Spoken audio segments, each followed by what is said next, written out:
The moon hung low over the desert, casting long shadows across the small frontier settlement of Cedar Ridge. It was the kind of night that made the dogs restless, their whimpers carried on the wind like warnings nobody wanted to hear. Sarah Morrison lay in her narrow bed, listening to the creaking of the wooden walls, unable to shake the feeling that something was wrong. Her father, Thomas, had built their home with his own hands 5 years ago, when they'd first come west from Missouri. The walls were thick, meant to keep out both the desert heat and unwelcome visitors. But tonight, those walls felt thin as paper. Sarah pulled the quilt up to her chin, trying to ignore the unease that crawled up her spine. Through the small window, she could see the outline of the general store across the dirt road, and beyond that, the shadowy forms of the other buildings that made up their little town. 23 families. All told. Not much, but it was home. The first sound came like distant thunder, the pounding of hooves on hard-packed earth. Sarah sat up, her heart already racing. Riders at night meant trouble. Her father had always said so. Then came the screams. Sarah scrambled out of bed, her bare feet hitting the cold floor. Through the thin walls, she could hear her father's voice, urgent and commanding. "Mary, get Sarah to the root cellar. Now." Her mother burst through the door, her face pale in the moonlight streaming through the window. "Sarah, quickly!" But it was already too late. The night exploded with the sound of splintering wood and shattering glass. Fire arrows whistled through the air, their flames blooming like deadly flowers as they struck the dry timber of the buildings. The general store caught first, its goods feeding the hungry flames. "Apache!" someone shouted, and the word spread through the settlement like the fire itself. Sarah's father appeared in the doorway, his rifle in hand, his face grim. "Both of you, out the back! Run for the hills!" "Thomas," her mother began. "Go!" He pushed them toward the back door. But before they could reach it, the front door burst open. The warrior who stood there was unlike anything from the stories Sarah had heard around the settlement fires. The tales spoke of savages, of monsters, but this man moved with a deadly grace, his face painted in stark patterns of black and white, his dark eyes scanning the room with sharp intelligence. Thomas Morrison raised his rifle, but he was a shopkeeper, not a gunfighter. The Apache warrior's movement was swift and precise. The rifle clattered to the floor, and Thomas fell back, clutching his shoulder. "Papa," Sarah started forward, but her mother held her back. More warriors poured into the house. Sarah caught glimpses of them in the flickering firelight from outside. Lean, powerful men who moved through the chaos with practiced efficiency. They weren't killing indiscriminately, she realized with a shock. They were taking supplies, horses, and people. A hand closed around Sarah's arm, pulling her away from her mother. She fought, kicking and scratching, but the warrior who held her was impossibly strong. Her mother's scream pierced the night as they were separated. "Mama!" Sarah twisted in her captor's grip, catching one last glimpse of her parents. Her father was struggling to his feet, blood spreading across his shirt. Her mother was being held back by another warrior, her face a mask of anguish. Then Sarah was outside, the cool night air shocking against her skin. The settlement was in chaos. Buildings burned, casting wild shadows. Families were scattered, some fleeing into the desert, others huddled together in terror. The raiders moved among them like ghosts, taking what they wanted, leaving the rest. Sarah was lifted onto a horse, a warrior swinging up behind her. His arm came around her waist, holding her in place as surely as iron shackles. She could smell smoke and leather, sweat and something else, a wild scent that spoke of open spaces and freedom. "Please," she gasped, but if he understood her words, he gave no sign. Around them, the other raiders were mounting up, some with captives, others with bundles of stolen goods. Sarah searched desperately for her parents but couldn't see them in the smoke and confusion. A sob caught in her throat. Then she saw him, the leader. He sat atop a black horse that seemed to merge with the shadows. watching the raid with calm authority. Unlike the others, his face was unpainted, allowing her to see his features clearly in the firelight. High cheekbones, a strong jaw, eyes that seemed to take in everything at once. When those eyes found hers across the chaos, Sarah felt a jolt of something she couldn't name. Fear, yes, but something else too. He said something in Apache, his voice carrying over the noise. The warriors began to pull back, gathering their spoils. The man holding Sarah urged their horse forward, and suddenly they were moving, leaving Cedar Ridge behind. Sarah twisted in the saddle, watching her burning home grow smaller. The flames reached toward the sky like desperate fingers, and somewhere in that inferno were her parents, her life, everything she had ever known. The riders moved fast across the desert, sure-footed despite the darkness. Sarah's captor held her firmly but not cruelly, adjusting his grip when the horse's movement threatened to unseat her. She wanted to fight, to throw herself from the horse and run back to Cedar Ridge, but she knew it would be futile. These men knew the desert like she knew the shelves of her father's store. As they rode, Sarah became aware of other captives. She could hear muffled sobs, see the shapes of other women and children on horses. How many had been taken? Why had they been chosen? The leader rode at the front of the group, his back straight, never looking back. But Sarah found herself watching him, this man who had torn her from everything she loved. In the stories, Apache warriors were supposed to be bloodthirsty savages, but the raid, for all its violence, had been precise, controlled. They had taken what they wanted and left the rest. It didn't match the tales of mindless brutality she'd grown up with. Not that it mattered. She was a captive now, torn from her family, riding into the unknown with men who might kill her at any moment. The weight of it settled on her like a stone, and she felt tears sliding down her cheeks, cool in the desert wind. The warrior behind her said something, his voice a low rumble she felt more than heard.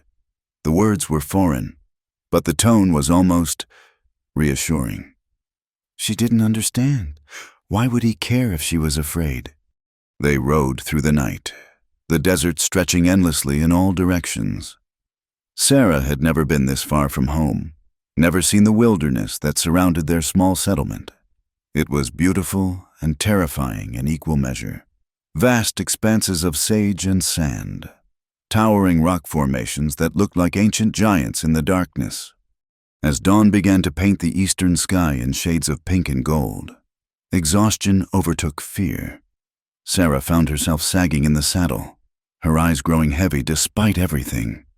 The warrior adjusted his hold, allowing her to lean back against his chest. She should have been repulsed, but she was too tired to care. Just before sleep claimed her, she saw the leader glance back. For a moment, their eyes met again across the distance. There was something in his gaze, curiosity, perhaps, or calculation. Then he turned away, and Sarah let darkness take her, carrying her away from the ashes of her old life and toward a future she couldn't imagine. The last thing she remembered was the sound of hooves on sand, steady as a heartbeat, carrying her deeper into the wild heart of Apache territory. Sarah woke to blazing sunlight and the taste of dust in her mouth. For a moment, she couldn't remember where she was. Then the ache in her bones and the steady rhythm of the horse beneath her brought it all crashing back. Cedar Ridge, the fire, her parents. She jerked upright, or tried to. The warrior's arm tightened around her waist, keeping her in place. He said something in Apache, his voice neutral. Sarah didn't need to understand the words to know he was telling her to be still. The sun was high overhead now, beating down mercilessly. How long had they been riding? Her throat was parched, her lips cracked. She looked around, trying to get her bearings, but the landscape was alien to her. Red rock formations jutting from the earth like broken teeth, sparse vegetation clinging to life in the sandy soil. The other captives were still with them. Sarah counted 3 women and 2 children, all on horses with Apache warriors. The women stared ahead with blank expressions, shock written on their faces. One of the children, a boy of maybe 10, was crying silently. The warriors rode in formation, alert despite the hours in the saddle. Sarah noticed how they constantly scanned the horizon, how they moved as a unit without seeming to communicate. These weren't the disorganized savages of frontier tales. They were disciplined, efficient, dangerous. And at their head rode the leader, his black horse picking its way across the difficult terrain with sure steps. Sarah found herself studying him. This man who commanded such loyalty. He sat his horse as if born to it, his body moving in perfect harmony with the animal, even from behind. She could see the strength in his shoulders, the controlled power in every movement. "Stop it," she told herself angrily. "He's the enemy. He destroyed your home."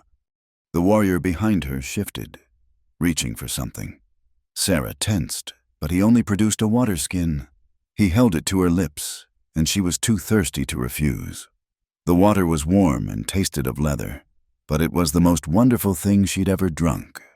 "Thank you," she whispered hoarsely, not knowing if he understood. They rode on. The sun tracked across the sky, and the landscape began to change. The red rocks gave way to scrub desert, dotted with cacti and stubborn bushes. In the distance, mountains rose like a wall, their peaks sharp against the cloudless sky. Sarah had heard of these mountains, Apache territory, places where the Utah's army feared to go, where the Apache ruled as they had for generations. The thought sent a fresh wave of fear through her. Once they reached those mountains, any hope of rescue would vanish. As if sensing her thoughts, the leader raised his hand. Bringing the group to a halt, he spoke in Apache, his voice carrying easily in the still air. The warriors began to dismount, helping their captives down. Sarah's legs nearly buckled when her feet touched the ground. She'd been in the saddle so long she'd lost feeling below her waist. The warrior who'd ridden with her steadied her, his hand on her elbow. She jerked away from his touch, stumbling a few steps before regaining her balance. She looked around at the other captives. They huddled together instinctively, finding comfort in shared fear. Sarah recognized one of the women, Mrs. Patterson, who ran the boarding house. Her usually neat hair was disheveled, her dress torn. "Sarah Morrison," Mrs. Patterson breathed. "Your parents?" "I don't know," Sarah managed. "They were alive when—" She couldn't finish. "Mrs. Patterson pulled her into a brief embrace. "We'll get through this," she whispered. "We have to." The Apache were setting up a temporary camp with practiced efficiency. They saw to their horses first, checking hooves and loosening girths. A few produced strips of dried meat and hard bread, eating quickly while keeping watch. The leader moved among his men, speaking quietly.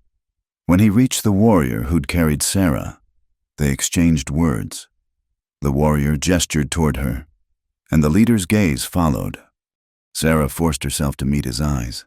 Up close, she could see he was younger than she'd first thought, perhaps 30, with the kind of face that had seen both laughter and hardship. His eyes were dark, almost black, and when they met hers, she felt that same strange jolt. He studied her for a long moment, taking in her tangled hair, her nightdress. She suddenly realized she was still in her bedclothes, barefoot in the desert. Heat flooded her cheeks, but she kept her chin high. The leader said something to the warrior, who nodded and moved away. Then, to Sarah's shock, the leader spoke in accented but clear English. "You are not hurt." She blinked, too surprised to respond immediately. No." "Good. Drink water. Rest. We ride again soon." "Where are you taking us?" The question burst out before she could stop it. His expression didn't change. "To my people." "Why, what do you want with us?" Now something flickered in his eyes. Amusement. Many questions. No time for answers now.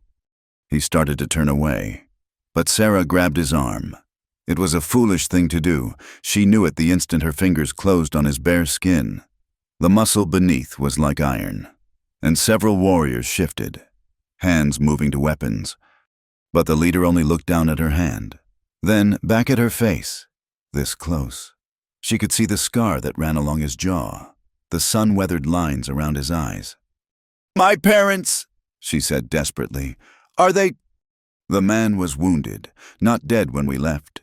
His voice was matter-of-fact, but not unkind. "That is all I know." Sarah released him, her hand trembling. "Thank you," she whispered. He studied her a moment longer, then spoke in Apache. One of the warriors brought over a pair of moccasins and a blanket. The leader handed them to her. "For your feet," he said. "The desert is not kind to soft skin." Then he was gone, returning to his men. Sarah looked down at the moccasins, confused by the gesture. They were well made, decorated with beadwork. Why would he care if her feet were protected? Mrs. Patterson helped her put them on. "At least he speaks English," she murmured. "That's something." "Is it?" Sarah watched as the leader checked his rifle. Every movement economical and precise. "It just means he's been among white people before, learned from them. That makes him more dangerous, not less." But even as she said it, she remembered his matter-of-fact confirmation that her father had been alive. He could have let her wonder, let fear eat at her. Instead, he'd given her that small mercy. All too soon, they were mounted again. This time, Sarah rode with a different warrior, younger, with a cruel twist to his mouth that made her nervous. He held her too tightly, his hands possessive in a way that made her skin crawl. They climbed into the foothills as the afternoon wore on. The path grew treacherous, winding between boulders and across narrow ridges. Sarah kept her eyes fixed on the leader's back, using him as a focal point when vertigo threatened. He never looked back, but somehow she felt he was aware of everything happening behind him. Once, when her captor's hands strayed where they shouldn't, the leader called out sharply in Apache. The warrior's hands immediately returned to proper positions, though Sarah could feel his sullen anger. The mountains rose around them, beautiful and forbidding. Pine trees appeared, their scent a welcome change from the dust and sage. The air grew cooler, a blessing after the desert heat. As the sun began its descent toward the western peaks, painting the sky in shades of orange and purple, they finally stopped. This camp was more substantial, a clearing among the pines with access to water, a defensible position. Sarah was exhausted beyond measure, but fear kept her alert. This was Apache territory now. Every mile took her further from any hope of rescue. She watched the warriors as they set up camp, noting their weapons, their routines, anything that might help if a chance for escape arose. But even as she planned, a small voice whispered that escape would mean death in these mountains. She was a shopkeeper's daughter, raised in comfort. These men were born to this harsh land. They would track her easily. And then, she shivered, pulling the blanket closer. The leader had given her these things. Protection from the elements. It had to mean something. But what? As darkness fell and the warriors built a small fire, Sarah huddled with the other captives and tried not to think about what tomorrow would bring. In the dancing firelight, she caught glimpses of the leader, saw how his men looked to him, how they obeyed without question. Who was he? What kind of man led raids on settlements but showed mercy to captives? The contradiction nagged at her. One more uncertainty in a world that had become terrifyingly uncertain. When he looked her way across the fire, she didn't look away. Let him see her defiance, her determination to survive. She was Sarah Morrison of Cedar Ridge, and she would not be broken. But as the night deepened and exhaustion finally claimed her, she dreamed of dark eyes and scarred hands, of a voice saying, "That is all I know," with unexpected gentleness. And in her dreams, she wasn't sure if he was captor or protector, enemy or something else entirely. The Apache camp sprawled across a hidden valley, sheltered by towering pines and rocky outcroppings. Sarah's first glimpse of it took her breath away. Not the ramshackle collection of teepees she'd imagined, but a well-organized settlement with permanent structures mixed among traditional dwellings. Women and children emerged as the raiders rode in. calling out greetings and questions. Dogs barked. Horses whinnied in response to familiar voices. It was a scene of homecoming that seemed impossibly normal, given the circumstances. Sarah was helped down from the horse, her legs stiff from another day's ride. Around her, the other captives were being led away by Apache women who studied them with curious but not unkind eyes. Mrs. Patterson reached for Sarah's hand, but they were gently but firmly separated. "You come," an elderly Apache woman said to Sarah in broken English. Her face was weathered like old leather, but her eyes were sharp and knowing. Sarah had no choice but to follow. As she was led through the camp, she caught glimpses of daily life, women grinding corn, children playing with wooden hoops, men crafting arrows. It was disturbingly ordinary. The dwelling she was brought to was a wickiup, its dome shape covered with brush and blankets. Inside, it was surprisingly comfortable, soft furs on the ground, baskets holding various items, a small fire pit in the center. The elderly woman gestured for Sarah to sit. "I am Nana," she said. "You stay here. I want to see the other captives." Sarah said, "Mrs. Patterson and—" "Safe, all safe. You rest now." Nana left, and Sarah was alone. She sat on the furs, trying to process everything. Outside, she could hear the normal sounds of camp life: voices, laughter, the clang of metal on metal. How could they laugh? How could life just continue as if they hadn't just destroyed her world? The entrance flap moved, and Sarah tensed. But it was only a young Apache woman carrying a bowl of food and a water gourd. She set them down without a word, and left. Sarah's stomach growled, reminding her she hadn't eaten in over a day. The bowl contained a stew of some kind, meat, beans, and unfamiliar vegetables. It smelled good, and hunger won over suspicion. She ate quickly, surprised by how flavorful it was. As twilight fell, she heard voices approaching. The flap opened again, and this time it was him, the leader. He had to duck to enter the wickiup, and suddenly the space seemed much smaller. Sarah scrambled to her feet, backing against the far wall. "What do you want?" He studied her for a moment, then sat cross-legged by the fire pit. The gesture was clearly meant to be non-threatening, but Sarah didn't relax. "You have eaten good." His English was careful, precise. "I am called Ahiga. It means he fights." "How appropriate," Sarah said bitterly. Something that might have been a smile touched his lips. "You have fire. Also good. You will need it." "For what? What are you going to do with us?" Ahiga was quiet for a moment, seeming to choose his words. "My people have lost many to the white man's diseases. They're soldiers. We need new blood, new life." Sarah's blood ran cold. "You mean—" "Not by force," he said sharply. "That is not our way. You will live among us, in time. Perhaps you choose to stay. Perhaps one of our young men speaks for you, but it will be your choice." "My choice?" Sarah laughed, the sound harsh in the quiet wickiup. "You stole me from my home, my family, and you speak of choice." "The white men stole our land, killed our families, and they speak of law." Ahiga countered. "The world is full of such contradictions." Sarah stared at him.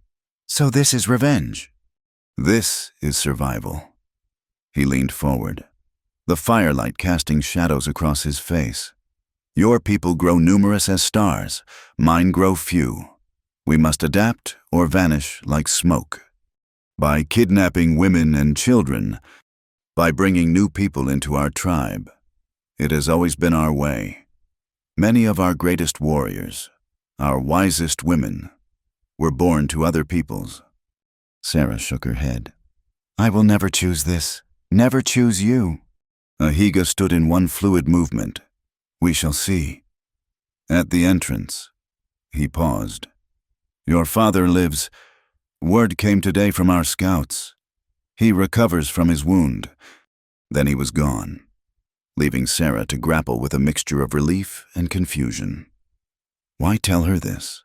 Why did he seem to care about her peace of mind? Over the following days, Sarah began to understand the rhythm of life in the Apache camp. She was not kept locked away. Nana made it clear she could move about, though always under watchful eyes. Any attempt to venture too far from the central camp was gently but firmly discouraged. The other captives were similarly housed with different families. Sarah saw them during the day, exchanged worried glances and brief words. They were not mistreated, but the uncertainty of their fate hung over them like a cloud. Sarah found herself frequently crossing paths with Ahiga. He seemed to be everywhere, training young warriors, meeting with elders, overseeing the distribution of supplies from their raid. Despite herself, she found herself watching him. He was a natural leader. She realized. His men followed him not from fear, but from respect. She saw him playing with children, who climbed on him like a favorite uncle. She saw him caring for an elderly man, helping him to walk when his legs failed. These glimpses of gentleness were hard to reconcile with the warrior who had led the raid on Cedar Ridge. One afternoon, as Sarah helped Nana prepare food, she had to do something or go mad from inactivity. Ahiga appeared at their fire. "Walk with me," he said to Sarah. It wasn't quite a command, but it wasn't really a request either. Sarah looked at Nana, who nodded encouragingly. They walked to the edge of camp, where the forest opened to reveal a stunning view of the valley below. The late afternoon sun painted everything in gold. "Beautiful," Ahiga said simply. Sarah had to agree, though she wouldn't give him the satisfaction of saying so. "This has been our land for generations beyond counting," he continued. "My grandfather's grandfather knew these mountains, these streams. Now your people say it belongs to them because they have papers." "That's different," Sarah said automatically. "How?" She opened her mouth to explain about civilization, about progress, about law and order, but the words died on her lips. How did you explain concepts that seemed self-evident to someone who saw the world through completely different eyes? "You think we are savage," Ahiga said, not accusingly, but as a statement of fact. "You think we live like animals." "I didn't say that." "You don't need to. It is in your eyes, the way you watch us." He turned to face her fully. "Tell me, Sarah Morrison, what makes a man civilized? Is it the clothes he wears, the language he speaks, or is it how he treats others, how he cares for his family, how he faces his responsibilities?" Sarah found herself caught by the intensity of his gaze. It's not that simple." "No," he agreed. "Nothing is simple. That is why I brought you here, to this place, so you could see." "See what?" "That we are people. Not the monsters from your stories. People, trying to survive in a world that no longer has place for us." The raw honesty in his voice shook her. "That doesn't make what you did right." "No," he said again, "but perhaps it makes it understandable." They stood in silence, watching the sun sink lower. Sarah found herself stealing glances at him, this complex man who spoke of survival and tradition with equal passion. "Why me?" she asked suddenly. "Why did you take me specifically?" Ahiga was quiet so long she thought he wouldn't answer. Then, "When I saw you that night, you did not cry. You did not beg. You looked at me with eyes that said you would fight, even knowing you could not win. That is strength. My people, we need such strength." Sarah didn't know what to say to that. Part of her was oddly flattered. Another part reminded her that this man was her captor, not her friend. As they walked back to camp, she noticed how people looked at them, some with curiosity, others with something like speculation. It made her uncomfortable, and she quickened her pace. That night, as she lay on the furs in Nana's wickiup, Sarah stared up at the smoke hole where stars glittered in the clear mountain air. Her father was alive. That was what mattered. Somehow, she would find a way back to him, back to her world. But even as she thought it, she remembered Ahiga's words about strength. the way his face had looked in the golden light. She remembered the children laughing as they played, the women singing as they worked, the sense of community that permeated the camp. "No," she told herself firmly. "This is not your world. These are not your people." But a treacherous voice in her mind whispered, "Then why does it feel less foreign with each passing day?" She fell asleep to the sound of a distant flute, its melody haunting and beautiful, carrying stories of a people and a way of life that the world seemed determined to erase. And in her dreams, dark eyes watched her with something that might have been hope. The night was moonless, perfect for what Sarah had planned. She'd been watching, learning the patterns of the camp for 2 weeks now. The guards changed at midnight, and there was a brief moment when the eastern approach was unwatched. It would have to be enough. She slipped from Nana's wickiup, grateful the old woman was a heavy sleeper. The moccasins Ahiga had given her made no sound on the packed earth. She'd kept the blanket too, practical over principle. She'd need it in the cold mountain nights. Sarah had cached some food over the past days, hiding it in a basket near the camp's edge. Her heart hammered as she retrieved it, along with a water gourd she'd filled earlier. Every shadow could be a guard. Every sound might signal discovery. But her luck held.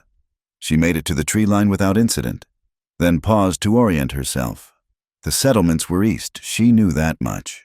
If she could follow the ridgeline until dawn, then find a stream heading downhill. A hand fell on her shoulder. Sarah bit back a scream. Spinning around, Ahiga stood there, his expression unreadable in the darkness. "I wondered when you would try," he said quietly. Despair washed over her. "Are you going to drag me back, punish me?" "I am going to ask you a question." He released her shoulder, stepping back. "Where will you go?" "Home, to my father." "Your home is Ashes. Your father is likely in Tucson, recovering. You know the way to Tucson from here." Sarah lifted her chin. "I'll find it." "Through 50 miles of mountains Apache territory. Where my people are not the only danger, there are bears, mountain cats, rattlesnakes. There are other bands who might not be as civilized as you think us to be. I'll take my chances." Ahiga studied her for a long moment. Then, to her shock, he stepped aside. "Then go." Sarah stared at him. "What?" "Go. I will not stop you." He gestured toward the dark forest. "That is what you want. Yes, freedom." It had to be a trick, but he made no move to grab her as she took a tentative step past him. Another step, another. "The stream leads to a box canyon," he said conversationally. "Dead end. You'll lose half a day backtracking." She paused, despite herself. "There's a game trail that branches north about a mile from here. It connects to an old trading path, safer than following the water." "Why are you telling me this?" "Because when you die out there, and you will die, I would rather it be from your own choices than from ignorance." His matter-of-fact tone sent a chill through her. Sarah looked at the dark forest, suddenly seeing it differently. She'd been so focused on escaping she hadn't thought through the reality of what came next. "This is another trick," she said. "You're trying to scare me into staying. I'm trying to save your life." There was an edge to his voice now. "But you're right, it is a choice. That's what I promised you. Choose." Sarah stood frozen between the camp and the wilderness.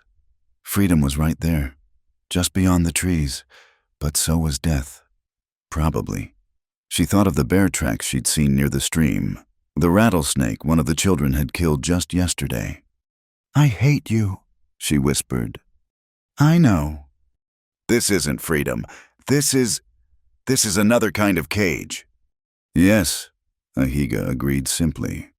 "But it's a cage where you live. Out there is freedom where you die. Which do you value more?" Sarah felt tears of frustration burning her eyes. "That's not a real choice. It's the only choice any of us have." His voice softened slightly. "Apache or white. We all choose between the cage that keeps us alive and the freedom that kills us. At least I'm letting you choose."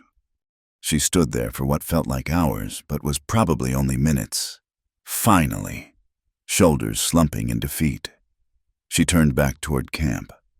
"I still hate you," she said as she passed him. "That's your choice too." They walked back in silence. At Nana's wickiup, Ahiga stopped her. "Tomorrow you learn to shoot." Sarah blinked. "What?" "If you're going to survive here, either to stay or to leave someday, you need skills. Nana will teach you plants, which ones heal, which ones kill.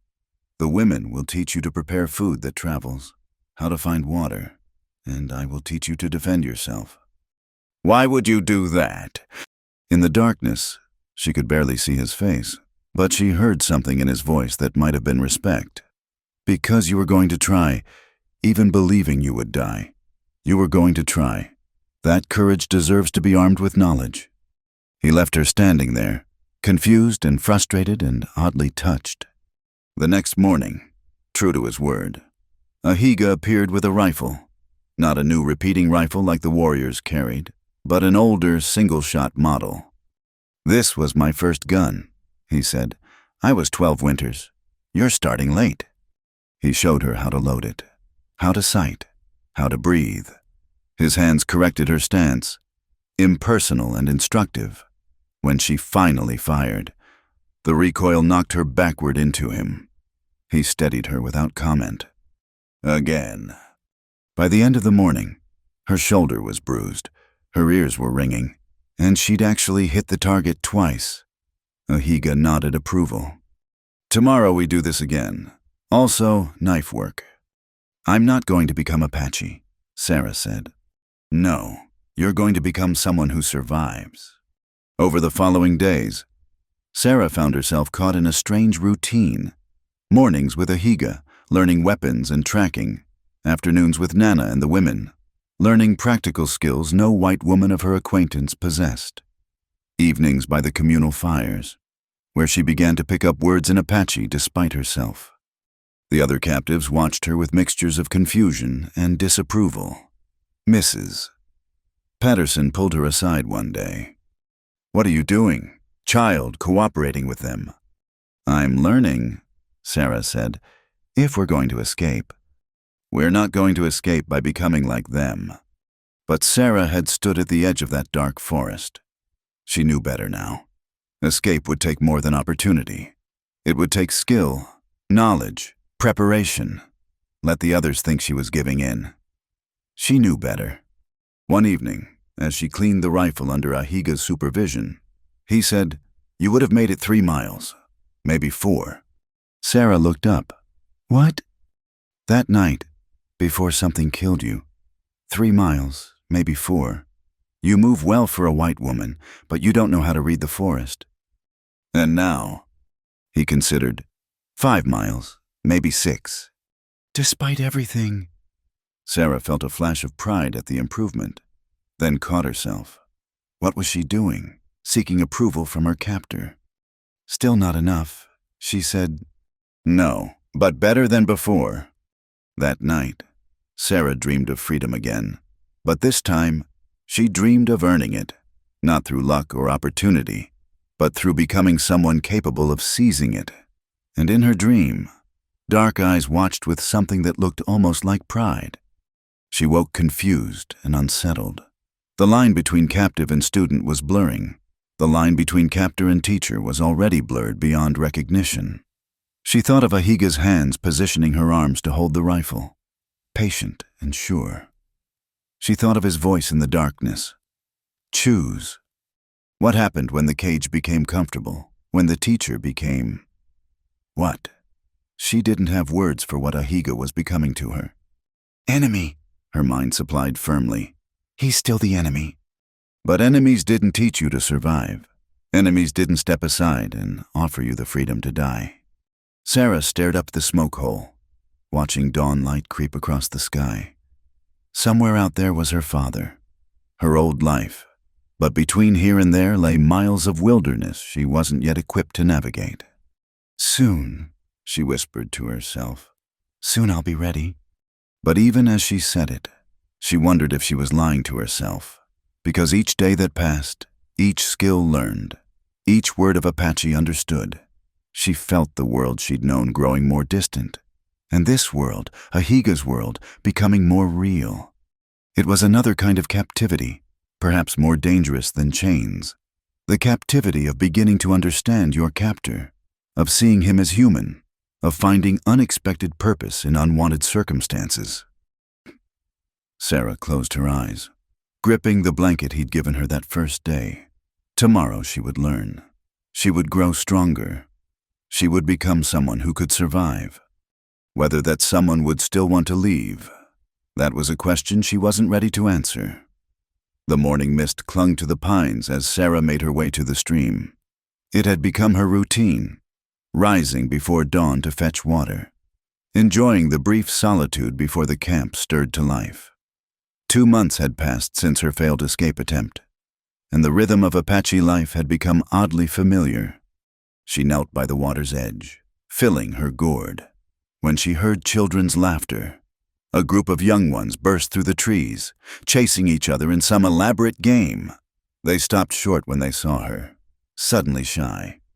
"Hello," Sarah said in Apache, one of the phrases she'd mastered. The boldest, a girl of perhaps 6, giggled and responded with a flood of words Sarah couldn't follow. But the child's enthusiasm was infectious, and soon Sarah found herself surrounded by chattering children, all trying to teach her new words. That's how Ahiga found her, sitting by the stream, repeating Apache words while the children collapsed in laughter at her pronunciation. "Your accent is terrible," he said in English, but there was warmth in his voice. The children scattered at his approach, though not in fear.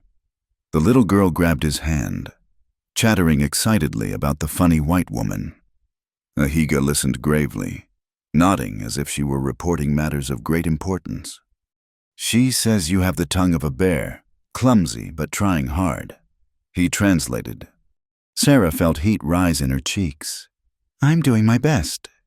"I know." He sat on a nearby rock, watching as the children ran off to continue their game. "You're different from the others." It was true. The other captives held themselves apart, counting days until rescue. Sarah had stopped counting, not because she'd given up, she told herself, but because survival required living in the present. "I'm practical," she said. "Is that what you call it?" She looked at him sharply, but his expression was thoughtful rather than mocking. "Come," he said, standing. "I want to show you something." They walked deeper into the forest than Sarah had ventured before. The trees grew thick here, their canopy so dense it was like twilight beneath them. Ahiga moved silently, and Sarah tried to match him, remembering his lessons about reading the forest floor. They emerged in a small clearing where an ancient pine grew, its trunk massive beyond anything Sarah had seen.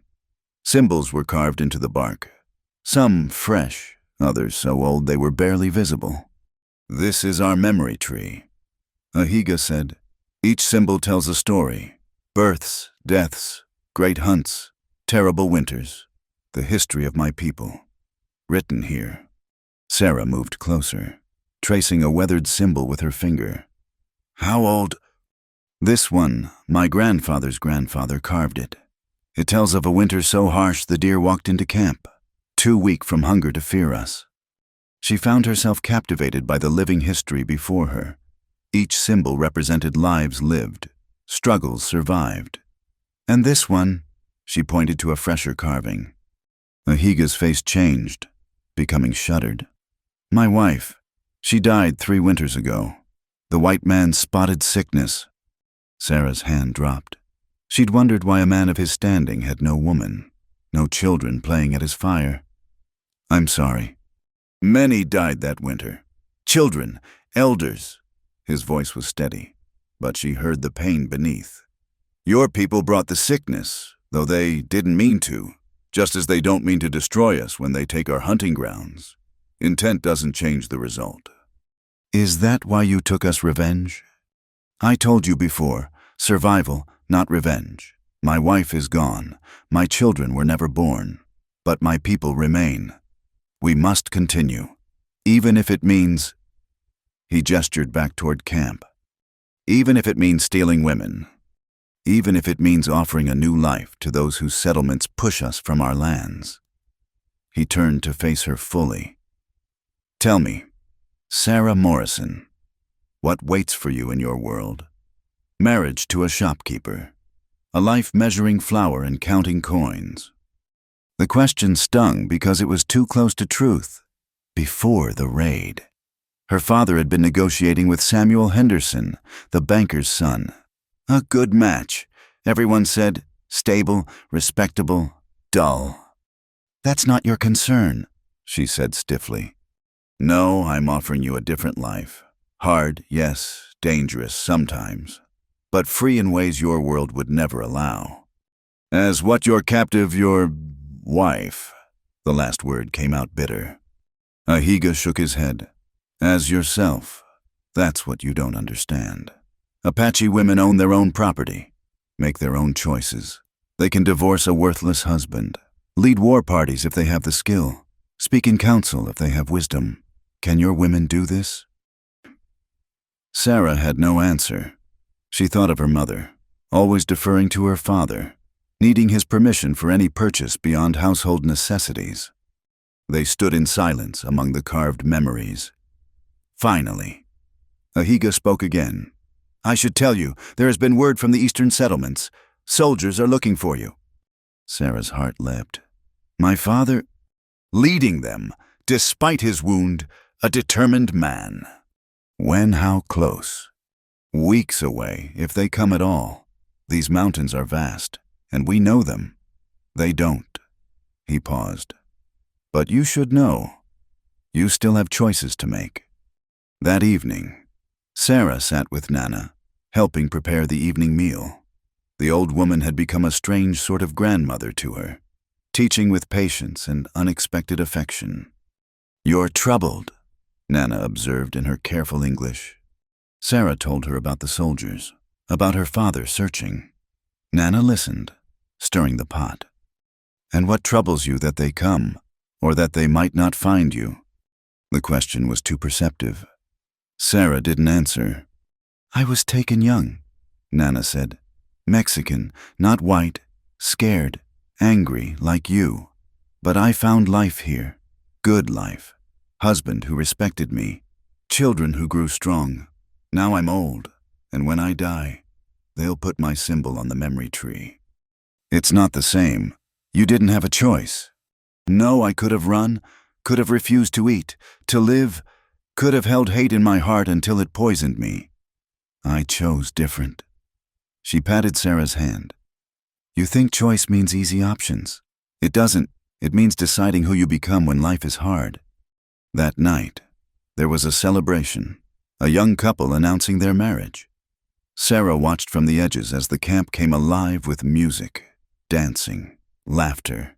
The bride looked radiant, the groom proud and nervous. Ahiga appeared at her side. Dance. I don't know your dances. Learn. Before she could protest, he drew her into the circle. The steps were complex, but the other dancers guided her, laughing good-naturedly when she stumbled. Ahiga's hand was steady on hers, leading without forcing. For a moment, just a moment, Sarah forgot to be a captive. She was just a woman dancing under stars, part of something larger than herself. When she laughed at a particularly clumsy misstep, she caught Ahiga smiling, a real smile that transformed his usually serious face. Later, breathless and oddly happy, she found herself sitting with him away from the fire's light. You smiled, she said without thinking. So did you. They sat in comfortable silence, watching the celebration continue. Sarah found herself studying his profile in the firelight, the strong lines of his face, the way his hands rested easily on his knees. What was she like, your wife? Ahiga was quiet so long she thought he wouldn't answer. Fierce, funny. She could track better than most warriors and sang worse than a wounded crow. She argued with me about everything. A soft smile touched his lips. I loved her from the time we were children. And now I honor her memory by living, by ensuring our people survive. Even if, he stopped, even if it means taking someone like me. He turned to look at her. You're not what I expected. Sarah Morrison. What did you expect? Tears, hysteria, hatred until the end. I do hate you, she said, but the words lacked conviction. Do you? Sarah met his gaze, and something shifted between them. The firelight, the music, the strange intimacy of shared truth. It all combined into a moment of dangerous honesty. I don't know anymore, she whispered. Ahiga reached out, his fingers barely brushing her hand. Good. Certainty is for fools and the dead. The living must adapt. A commotion near the fire broke the moment. One of the warriors was reporting to the gathered elders. Sarah caught the word soldiers, and her heart clenched. Ahiga rose. Instantly, the war chief again. Stay here, he told her, then strode toward the council. Sarah hugged her knees, watching him take command. In 2 months, her world had inverted. The settlement girl was learning to shoot, to track, to survive. The shopkeeper's daughter was dancing at Apache celebrations. The captive was beginning to forget she was captured. And somewhere in the mountains, her father searched for a daughter who might no longer exist, because the Sarah Morrison who'd been taken that terrible night, frightened, sheltered, certain of her place in the world. That girl was fading like morning mist. In her place was someone new, someone caught between worlds, between choices, between the man she should hate and the man she was beginning to understand. The music played on, and Sarah closed her eyes, feeling the rhythm in her bones, wondering if this was what Ahiga meant by adaptation, not just learning new skills, but becoming someone new entirely. When she opened them, he was watching her from across the fire, and in his dark gaze she saw her own questions reflected. Who are you becoming? And more frightening, who do you want to be? The fire crackled low in the central hearth as Sarah made her way back from the stream. The camp was quieter than usual tonight. Many of the warriors were away on a hunting expedition, including Ahiga. It had been 3 days, and she'd found herself unconsciously listening for his return. She shook her head at her own foolishness. When had she started marking his absences? As she approached Nana's wickiup, she noticed a figure lurking in the shadows between dwellings. Kuruk, one of the younger warriors who'd remained behind. He'd watched her since the beginning with eyes that made her skin crawl, but Ahiga's presence had always kept him at a distance. Now Ahiga was gone. Sarah quickened her pace, but Kuruk stepped into her path. He said something in Apache, his tone suggesting meanings that needed no translation. Move, Sarah said firmly in Apache, one of the words she'd mastered. He laughed, reaching for her arm. Sarah jerked back, but he was faster, stronger. His grip was painful as he pulled her toward the darker spaces between structures. No, Sarah struggled, but he clamped a hand over her mouth, dragging her behind a storage shelter. Her heart hammered as she fought, remembering Ahiga's lessons about leverage and balance. She managed to stomp hard on his instep, earning a grunt of pain, but his hold didn't loosen. He pushed her against the rough wall, his intentions clear in every movement. Sarah's mind raced. Scream who would help her. The other warriors might not intervene. Some might even support Kuruk's claim. Then she remembered the knife. Ahiga had given it to her weeks ago, insisting she keep it always. Not all dangers come from outside, he'd said. Now she understood. Kuruk was focused on holding her still, not expecting real resistance. Sarah let herself go limp for a moment, and when he relaxed slightly, she pulled the knife from her belt and pressed it against his ribs. He froze. Back away, she hissed in English, then repeated it in her broken Apache. Kuruk's eyes narrowed. He said something that sounded like a threat, but Sarah pressed harder, feeling the tip pierce his shirt. I'll use it. She met his gaze steadily. Ahiga taught me where to cut. For a long moment, they stood frozen. Then Kuruk slowly released her, stepping back with fury written across his face. He spat words at her that were undoubtedly curses before stalking away. Sarah's hands shook as she sheathed the knife. She leaned against the wall, trying to calm her racing heart, but she knew this wasn't over. Kuruk had lost face. He would try again, and next time she might not be so lucky. She needed to tell someone, but who? Nana was old, unable to protect her. The other women might not believe her or might think she'd encouraged him. A shout went up from the camp entrance. The hunting party was returning. Relief flooded through Sarah as she saw Ahiga's distinctive form among the riders. Without thinking, she ran toward him. He dismounted, and his expression immediately sharpened when he saw her face. What happened?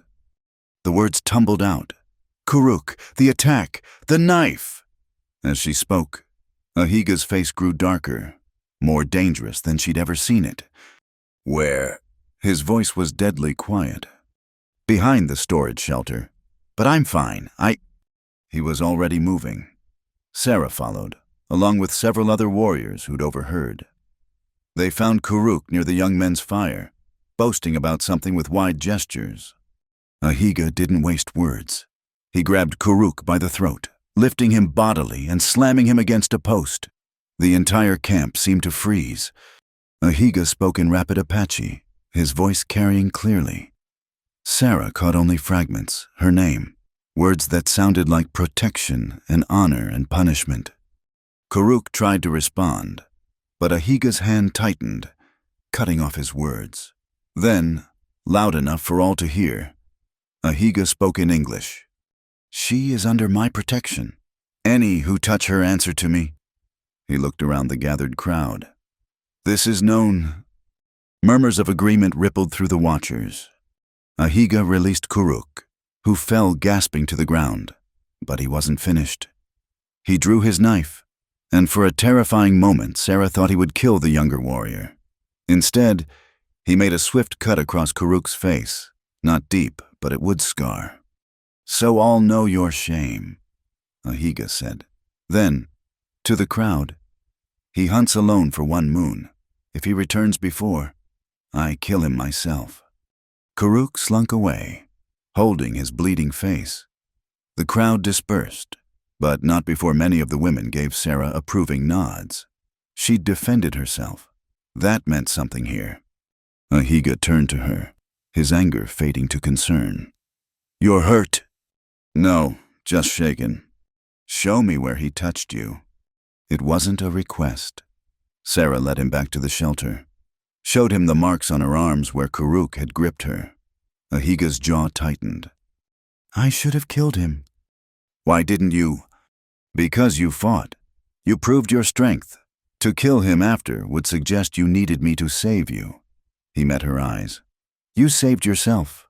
That's important. I was terrified. Good. Fear keeps you alert, but you acted despite fear. That's courage. He examined her arms gently, checking for serious damage. You remembered the knife. I almost didn't. But you did. His hands stilled on her arms. Sarah, what he tried, it's not our way, taking captives for marriage. Yes, but only with consent.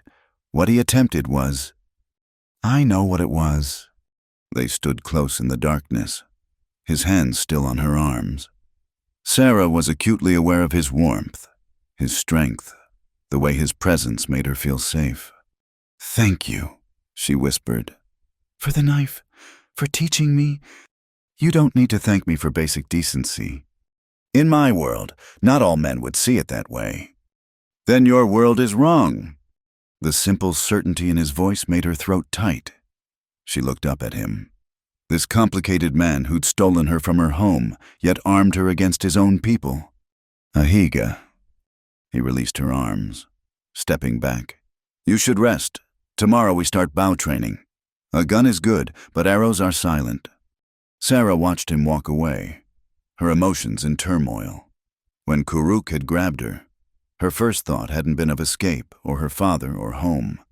It had been of Ahiga wanting him there, knowing he would protect her. That night, as she lay in Nana's wickiup, the old woman spoke softly in the darkness. He cut Kuruk's face, made it public. Now I'll know. Know what? That you're chosen, protected, his. Sarah's breath caught. I'm not his. I'm not anyone's.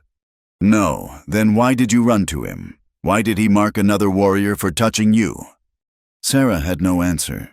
She thought of Ahiga's hands checking her arms. Gentle despite his fury. The way he'd stood before the entire camp, declaring his protection. In the old days, Nana continued, when a warrior proclaimed such protection, it meant intention, not ownership, but interest, a declaration that this woman was not to be courted by others until she chose. I haven't chosen anything. Haven't you? Sarah stared at the smoke hole above, watching stars wheel across the sky. Had she chosen every day she stayed was a choice, every skill learned, every word of Apache spoken, every moment she found herself watching for Ahiga's return. Outside, she heard his voice giving quiet orders to the night guards. Even after the hunt, after dealing with Kuruk, he was ensuring the camp's safety, always responsible, always caring for his people. When had she started thinking of them as people rather than captors? When had this place begun to feel less like a prison and more like home? The word frightened her. Home was Cedar Ridge, her father's store, her mother's kitchen. Home was not this Apache camp where she dressed in deerskin and carried a knife. But home was also where you felt safe, where people knew your name and cared if you were hurt, where children laughed and called you bear tongue and taught you their words, where a scarred warrior with midnight eyes would mark another man's face for daring to touch you. Sarah closed her eyes, but sleep was long in coming. In the darkness, she heard Ahiga's footsteps pause outside the wickiup, as if checking she was safe. Then they moved on, and she was left with the thundering of her own heart and questions she wasn't ready to answer. Kuruk was gone, but his attack had changed things. The camp knew now that she was under Ahiga's protection. More importantly, she knew that when threatened, she'd fought not just for her safety, but for her right to choose. And somewhere in that fighting, in that claiming of her own strength, she'd taken another step away from the frightened girl taken in a raid and toward… what? Toward the woman who ran to Ahiga without thinking. Toward someone who might, eventually, choose to stop running at all. The scout's report came at dawn. Sarah was practicing with her bow when she heard the commotion, riders approaching fast, calling out warnings. The camp erupted into controlled chaos as warriors grabbed weapons and women gathered children. Soldiers, someone said in Apache, and Sarah's blood ran cold. Ahiga appeared at her side. How many? He asked the scout. 2 days away, maybe 50 men. They follow the old trading path. Sarah's heart hammered. 50 soldiers meant this wasn't just a patrol. This was a force sent to find something specific. To find them. To find her. My father? She asked quietly. Ahiga nodded. The scout saw a civilian leading them. Older man, wounded arm in a sling. The world seemed to tilt.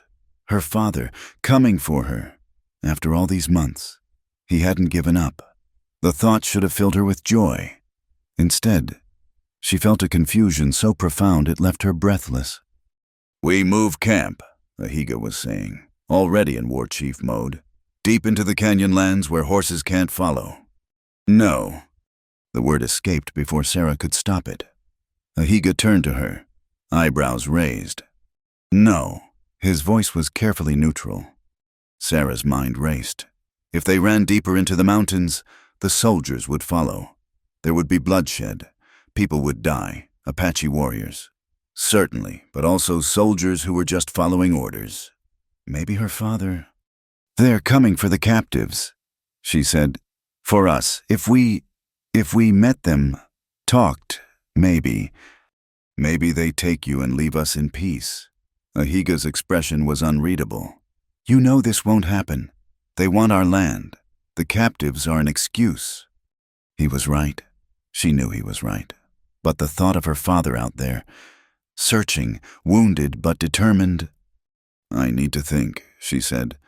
Ahiga studied her for a long moment. The council meets at sunset. We decide then. He paused. Whatever you choose. Sarah, I won't stop you. The day passed in a blur. Sarah helped with preparations for possible evacuation, her hands steady even as her mind churned. She saw the other captives huddled together. Hope brightened their eyes. Mrs. Patterson grabbed her arm. They're coming for us. Sarah, we're going home. Home. The word sat strangely in Sarah's chest. She found herself at the memory tree as afternoon faded. Her fingers traced the ancient symbols, thinking of all the stories carved there, lives lived, losses grieved, love celebrated. You're thinking of leaving. She turned to find Nana watching her, the old woman's eyes knowing. My father is with them, Sarah said. Yes, and your heart is torn. Nana moved closer, her gnarled hand touching a particular symbol. This is mine, the child I lost to winter sickness. Before I learned the Apache ways of healing, I carved it in anger, in grief. Now I touch it and remember loss shapes us, but doesn't define us. What are you saying? Your father searches for the daughter he lost.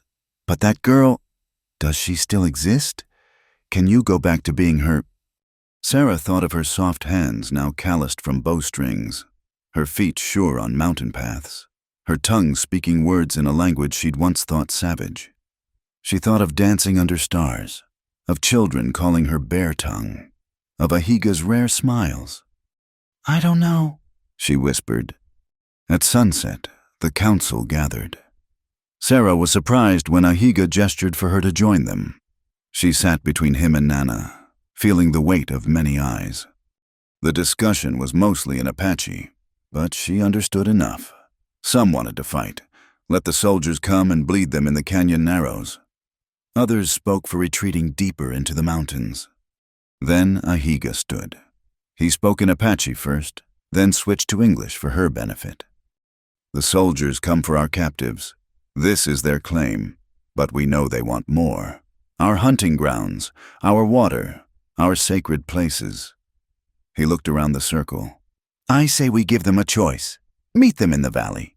Let the captives speak for themselves. Those who wish to go, go. Those who wish to stay. His eyes found Sarah's. They stay. An elder spat. Trust white soldiers, they'll attack regardless. Maybe, but if we run, they follow. If we fight, many die. This way, perhaps some live. The debate raged on. Finally, the eldest chief raised his hand for silence. Let the white women choose tomorrow, in the valley. We'll have warriors in the rocks, arrows ready. If the soldiers break faith, he shrugged eloquently. The council dispersed. Sarah found herself walking with Ahiga to the camp's edge, where they could see the valley spread below in the dying light. You're taking a terrible risk, she said. Life is risk. The question is, which ones are worth taking? He glanced at her. You could have stayed silent. Let us run. Why speak? Sarah struggled to put her tangled feelings into words. Because I've seen how you live. The children, the families. You're not what they think you are. If there's a chance for understanding. Understanding. Ahiga's voice was bitter. Your people don't seek understanding. They seek submission. Some do, but my father, he's a good man. If he could see that we're human, that we love our children, honor our elders, cherish our land. These things should be obvious. Sarah touched his arm. But they're not. That's why someone needs to bridge the gap. Someone who's lived in both worlds. Ahiga covered her hand with his. And if you go, if you choose your father, your old life. The question hung between them. Sarah realized she was memorizing his face. The strong lines, the scar along his jaw, the way his eyes held depths she was only beginning to understand. I don't know, she said honestly. I don't know what I'll choose. Then we'll find out tomorrow. That night, sleep eluded her. Sarah lay listening to the camp sounds. Dogs barking, a baby crying, lovers whispering, normal sounds of life that had become familiar, too familiar. Before dawn, she rose and dressed carefully. Not in her tattered nightdress from months ago, but in the doe-skin dress Nana had helped her make. Her hair was braided in the Apache style, adorned with beads the children had given her. She wore her knife openly. If she was going to choose, let both sides see clearly who she'd become. The meeting place was a meadow where the valley widened, visible from the surrounding heights where Apache warriors waited with drawn bows. Sarah stood with the other captives, but apart from them, they'd dressed in whatever remained of their white clothing, desperate to look like the women they'd been. Sarah knew that woman was gone forever. The soldiers appeared mid-morning, riding in formation. At their head, she saw him, her father, thinner than before. His arms still bound, his face gaunt with months of searching. "Papa," she breathed. The two groups faced each other across 50 yards of grass. Sarah saw soldiers fingering their rifles nervously, saw Apache bows gleaming in the rocks above. One wrong move would turn this meadow into a killing ground. Ahiga stepped forward, hands empty of weapons. Sarah's father dismounted, supported by a young lieutenant. "Hey, Mr. Morrison," Ahiga said clearly. "You come for your people." "I come for my daughter," her father replied, his voice hoarse.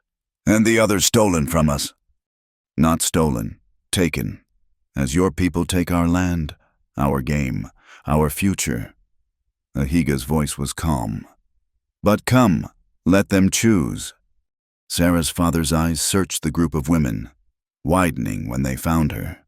"Sarah, my God, Sarah." She stepped forward on legs that felt like water. Her father started toward her, but Ahiga held up a hand. "Let her come freely, or not at all." Sarah stood in the space between worlds, behind her. The life she'd built, difficult, different, but real. Ahead, her father, representing everything she'd been raised to be. "Sarah," her father called. "Come home, sweetheart. Your mother's worried sick." Mother. The word was a knife. She'd tried not to think of her mother these long months. She took a step forward, then another, her father's face lit with joy. But then she stopped, still in that neutral ground, because she could hear other sounds now, Apache children crying in the rocks above, hidden but afraid, warriors ready to die for their families. Nana's labored breathing as the old woman watched, and Ahiga, standing still as stone, his face revealing nothing but his eyes telling everything. "Papa," Sarah said, her voice carrying clearly, "I need you to listen." "Later, sweetheart, come here first. Get safe." "I am safe," she said. "Papa, please, listen. These people aren't what you think. They're families, communities. They took us because they're desperate, because we're taking everything from them." "Sarah, you're confused. It's natural after what you've been through." "I'm not confused." Her voice grew stronger. "I've lived with them, learned from them. They treated me with more respect than I often saw in our own town." She saw the lieutenant lean in, whispering urgently to her father, probably reminding him of orders, of the need to recover all captives. "The others want to go home," Sarah continued. "Let them, but Papa," she took a deep breath. "I'm not sure I can." The silence was deafening. Her father's face went from confusion to disbelief to something like horror. "They've done something to you," he said. "Threatened you. Sarah, you don't have to be afraid." "I'm not afraid," the words rang out. "I'm choosing, Papa, for the first time in my life. I'm choosing." She stood there in her doe-skin dress, her knife at her belt, her feet sure on ground that no longer felt foreign. Behind her, she felt Ahiga's presence like a lodestone. Ahead, her father's face crumbled with grief. "Sarah, please," he whispered. "You're my daughter." "I'll always be your daughter," she said, tears streaming down her face. "But I'm not that girl anymore. I can't be." The meadow erupted. Sarah's declaration shattered the tense silence as soldiers raised rifles and Apache warriors drew their bows tighter. For a heartbeat, death hung in the air like morning mist. "Hold!" her father shouted to his men. "Hold your fire!" Ahiga raised his hand as well, a sharp gesture that kept arrows in their strings. The two leaders faced each other across ground that suddenly seemed vast as an ocean. Sarah stood between them, tears on her face but her stance firm. She had chosen, but the choosing wasn't finished. Not yet. "Lieutenant," her father said, his voice rough with emotion. "Have the other women come forward, any who wish to return." Mrs. Patterson and the others hurried across the grass, some sobbing with relief. They rushed past Sarah, one whispering, "God help you, child," as she passed. Within moments, Sarah stood alone in the middle ground. "You see," Ahiga said, "she chooses freely." "No," her father's voice broke. "No daughter of mine would choose this. You've bewitched her somehow." "Papa, stop!" Sarah stepped closer to him, close enough to see the new lines grief had carved in his face. "Look at me. Really look at me." He did, and she saw him taking in the changes. Her sun-darkened skin, her strong stance, the quiet confidence that had replaced girlish uncertainty. "They taught me to survive," she said softly. "To be strong in ways our world never would have allowed. I've delivered babies, hunted deer, defended myself against attack. I've found purpose here, Papa, understanding." "And him?" Her father's eyes flicked to Ahiga. "Are you choosing him too?" The question she'd been avoiding hung between them. Sarah turned to look at Ahiga, standing proud and watchful, ready to fight or retreat based on her choice. This man who'd taken her in violence but taught her strength, who'd offered her freedom even when it meant losing her. "I'm choosing myself," she said finally. "The self I've become here. If that means—" She took a breath. "If that means walking a new path with someone who sees my strength instead of my weakness, then yes, I choose that too." A soldier shifted nervously, and tension rippled through both groups again. The lieutenant leaned close to her father. "Sir, our orders are to recover all captives. We cannot leave her." "You will not take her by force." Ahiga's voice was steel. "Try, and this meadow runs red." Sarah's father looked between them, his daughter transformed, the Apache chief ready for war, his own men eager to complete their mission. "There is another way," Sarah said quickly. "Papa, you could report me dead, lost in the mountains. The others are safe. Isn't that enough?" "Lie to your mother. Tell her you're gone when you're here." "Tell her I'm happy," Sarah said. "Tell her I'm free. That's not a lie." The moment stretched taut. Sarah saw her father wrestling with duty, love, and incomprehension. Finally, his shoulders sagged. 3 months, he said heavily. "I searched for 3 months." "I know, Papa, I'm sorry. Are you?" He looked at her with eyes that had aged years. "Or are you sorry I found you?" The truth was too complex for words. Sarah stepped forward and embraced him, feeling how thin he'd become, how desperation had worn him down. "I love you," she whispered. "That hasn't changed, but I have. Please understand." His arms came around her, crushing her close. "I don't," he admitted. "I can't, but I—" He pulled back, studying her face. "You're sure this is truly what you want?" "It's what I've chosen." He released her, stepping back. "To the lieutenant," he said. "Mount up. We're leaving." "Sir, the girl—" "Died in the mountains," her father said flatly. "Animal attack. We found remains." "Understood." The lieutenant clearly didn't, but military discipline held, "Yes, sir." Sarah watched her father mount with difficulty, his wounded arm hampering him. He looked down at her one last time. "Your mother's necklace," he said suddenly. "The silver locket. She wanted you to have it." Sarah's throat closed. "Keep it for her, maybe someday." He nodded sharply, then wheeled his horse.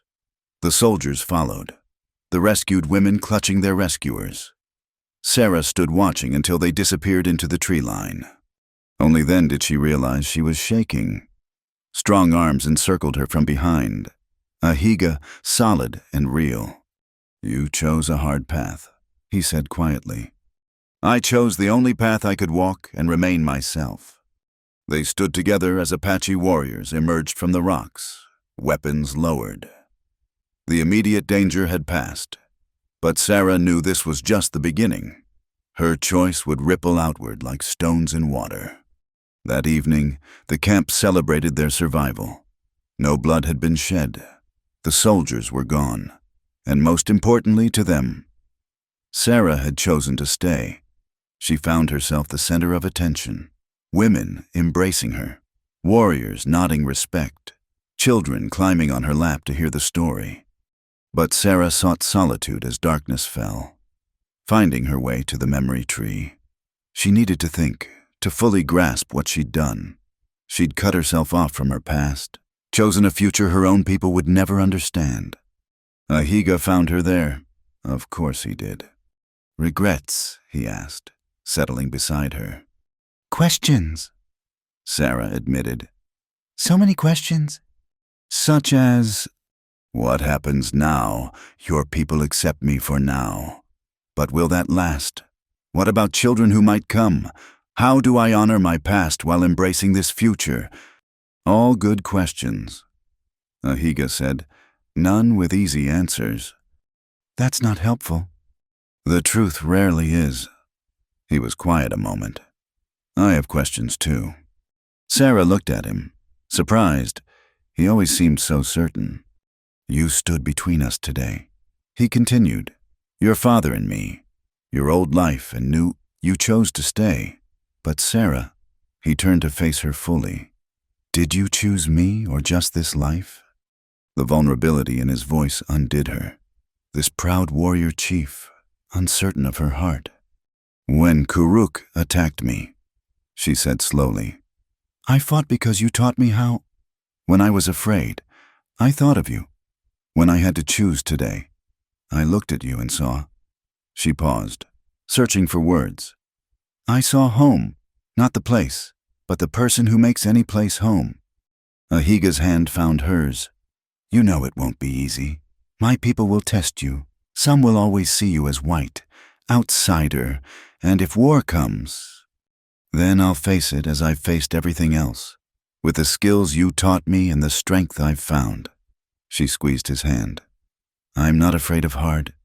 Not anymore." "No," he agreed. "You're not." He stood, pulling her up with him.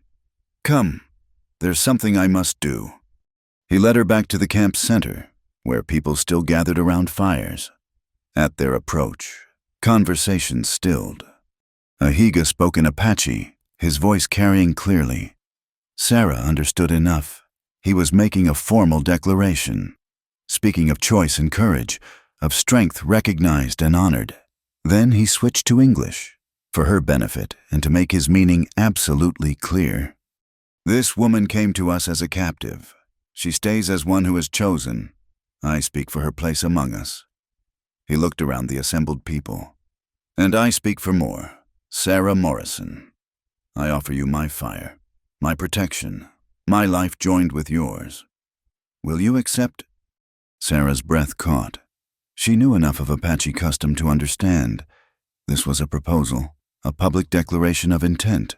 But more than that, it was an acknowledgement of her agency, her right to choose. The camp waited. Sarah felt the weight of the moment, the last bridge between her old life and new. Then she thought of her father's question. "And him, are you choosing him too?" She hadn't been ready to answer then. Now she was. "I accept," she said clearly. "Your fire, your protection, your life with mine." The camp erupted in celebration. Women ululated, men drummed, children danced. Nana appeared at Sarah's elbow, grinning toothlessly. "About time," the old woman said. "I was starting to think you'd both dance around it forever." Sarah laughed, feeling lighter than she had in months. Ahiga pulled her into the dancing, and she let herself be swept along. This was choosing, not just surviving, not just adapting, but embracing fully the life and love that had grown from the ashes of her old world. Later, as the celebration continued around them, Ahiga led her to a quiet spot where they could see the stars. The same stars that had witnessed her captivity now witnessed her liberation. "No more cages," he said softly. "Only choices." "Good choices," Sarah agreed. "Hard, complicated, wonderful choices." She thought of her father riding back to a world that would mourn her as dead. She thought of her mother, who would grieve.